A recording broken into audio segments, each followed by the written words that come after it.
So in my course, I'm going to go to edit my homepage. And now that I'm in here in edit mode, the first thing I'm going to do is delete that blue and gold image. Now, if I ever wanted to switch back, that blue and gold image is still a file in my course, so I could bring it back. And I'm going to, in my toolbar, go to the images, and I'm going to upload an image. And there's my welcome banner. I'm going to drag it up to this box and say submit. Now, after I've added the images to this course, we're going to jump into the HTML, and you're going to do a little bit of coding wizardry to make sure that your course works on all size screens, but we'll get to that in just a second. So now I'm going to go ahead and do the same thing for the rest of my images. So I'm going to delete my learning modules. I'm going to go up to course images, upload image, grab my learning module button, and submit.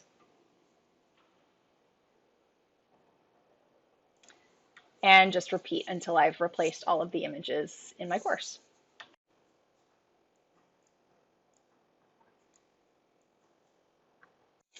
All right, so I've replaced the welcome banner, and I have replaced our 3 learning module buttons. Okay, so we've added our images, and I went ahead and saved the page, just added the images and saved the page. And there's one step that we need to do now before we link those images to the parts of the Canvas course, and that is we need to do some setup in the HTML to make sure that this homepage looks the same on a mobile phone as it does on a giant monitor, or at least as close as we can get it. So we're going to do a little bit of digging into the actual HTML, which is the code that generates your Canvas page. So to do that, I'll go back in and edit. And most of the time we're editing Canvas in what we call a what you see is what you get method. So what you see on the screen is pretty much what it looks like when you save. Down in the bottom corner, there is this little icon, and that is going to let us switch in to see the actual HTML code that is generating the page. So I'll click on the HTML. If you've never looked at this, it's going to be a little bit scary at first, but I promise it's all going to make sense. So every time you see a P at the beginning of the line in between the carets, that means it's essentially the start of a new paragraph. So we're going to kind of use that to figure out where we are in the page. So the first thing we're going to do is we're going to set the width for our banner image.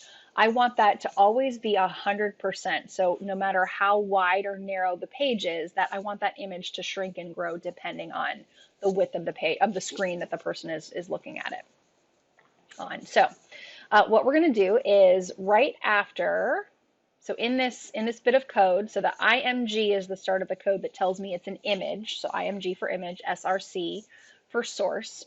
And the source of the image is this link in Canvas. And then we have some alt text and some other stuff. And then here's the end of that first paragraph. So what I'm going to do is right after the alt text, you'll see there's double quotation marks. I'm going to go ahead and put my cursor. I'm going to type a space just so it's easier to read. So a space after those double quotation marks, and I'm going to type the word width, W-I-D-T-H, equals another set of double quotation marks, and then 100%. And I'm going to close that with double quotation marks. So again, I just stuck my cursor right after the quotation mark that tells me what the alt text for the image is. Put a space, type the word width, equals quotation mark, 100% quotation mark.